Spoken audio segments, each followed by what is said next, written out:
Okay, so let's break down this bossa nova performance. I started out using octaves. Now, when I'm using octaves, and you can hear in the very first part of it, I'm really thinking about a thematic theme kind of thing. And I'm using octaves, I'm always thinking rhythm. But I'm thinking about the chord tones, and that involves the shapes.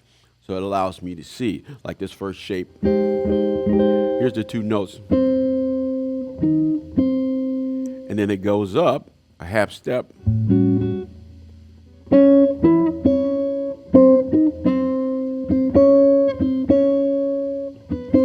So the notes are right inside the shape, and so I'm just choosing the notes that's in the shape because it's closest to me. So that, thinking about the rhythm.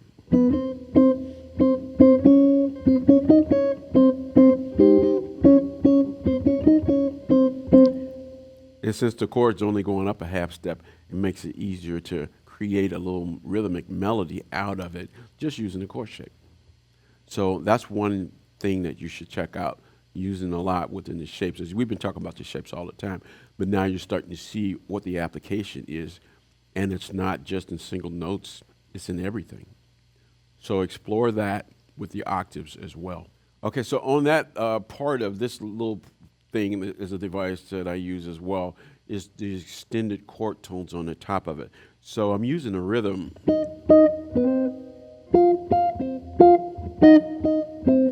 And then this chord, which is a B flat, but I put the higher extension on top of it.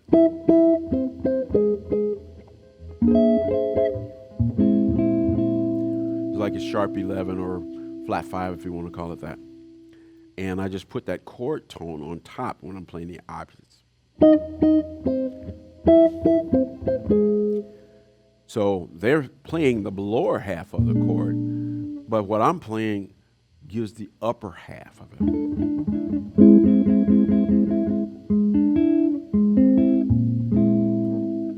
So playing with the rhythm section, it actually completes and creates that whole sound. And you can do that a lot with octaves because you only have, like both notes that you're playing, you're not playing chords anymore. So you can be more choice about the chord tones that you use. And the shapes give you all that information. One thing you might notice that with the bossa nova, you have like time to play a lot of different kind of rhythms. And one device I like to use is a delay of the rhythm. So it creates a push and pull type of feeling. So on one part of it, I went, instead of going, I'm going like 1, 2, 3, 4. You can't really write it down. It's a feeling. So you might want to pay attention to that and add that to your vocabulary as well. And since I played a lot of the octave solo up in this register, I start feeling like, maybe I need to go down a little bit. And then when I noticed the piano player was starting to play higher, I started to play lower.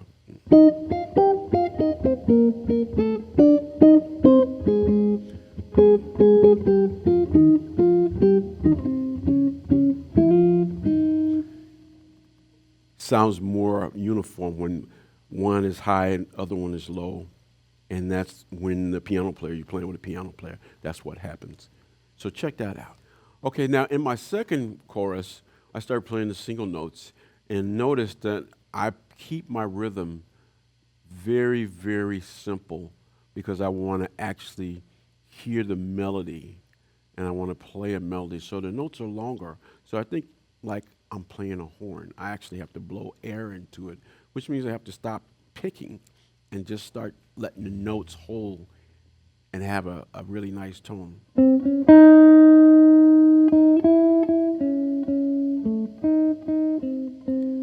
And the shapes give me that information.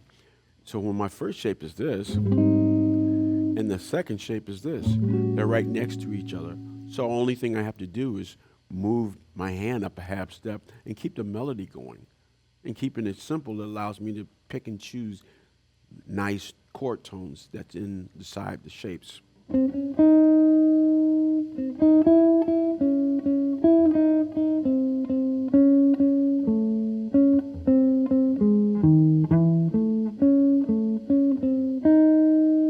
So very easy to do, but that can become a powerful device for you if you just still apply it to any of the songs that you know and any new songs that you know. Always use your material on everything that you know.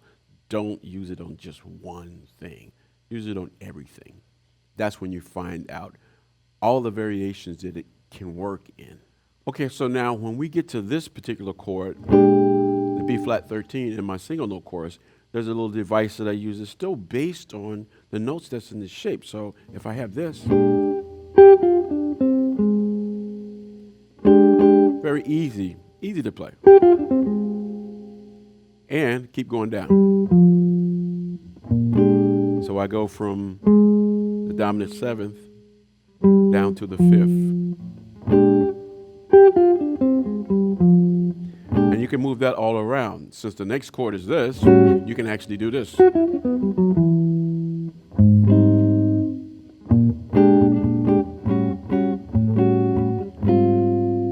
if I want to continue the same idea,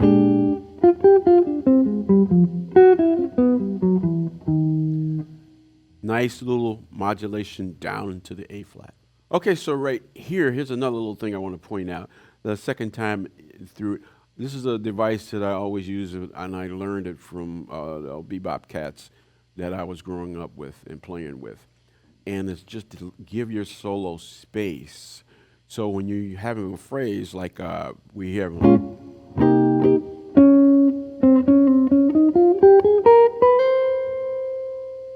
that's just hold on to it. But while you're holding on to it, you're actually thinking about what you want to play next. And at the same time, you're giving your solo space to breathe. Because if you're thinking like a horn player, you can't continue to play without taking a breath. But since we're guitar players and we don't have to take a breath, a lot of times we don't. But musical to me sounds as if I'm taking a breath. And that's where I would be taking a breath.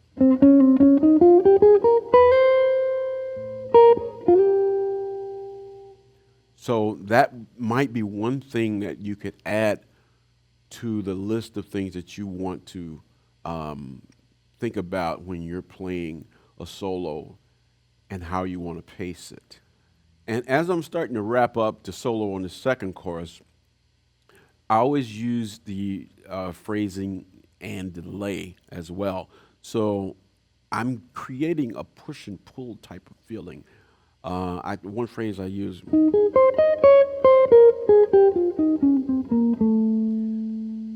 now the chords are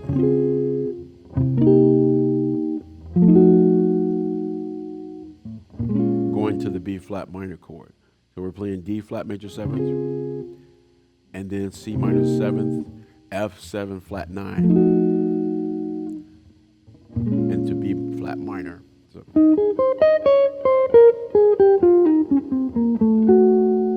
there's a flat 9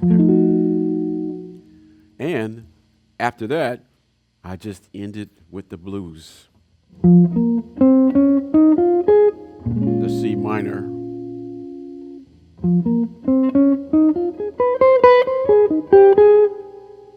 So I start with the blues and I always end with the blues because it feels good to me. Hopefully you'll grab some of that for yourself. Okay, so the last chorus is when, I just let my mind go free.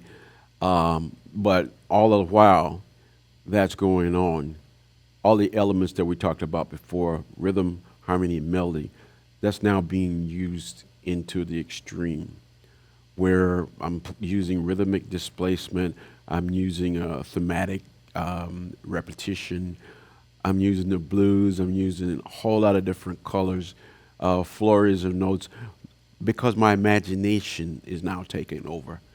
And in my mind, everything is totally free. And that's the feeling that I want to portray in that chorus. So when you check the chorus out, you check it for all of the things that I'm talking about that can come out of your imagination.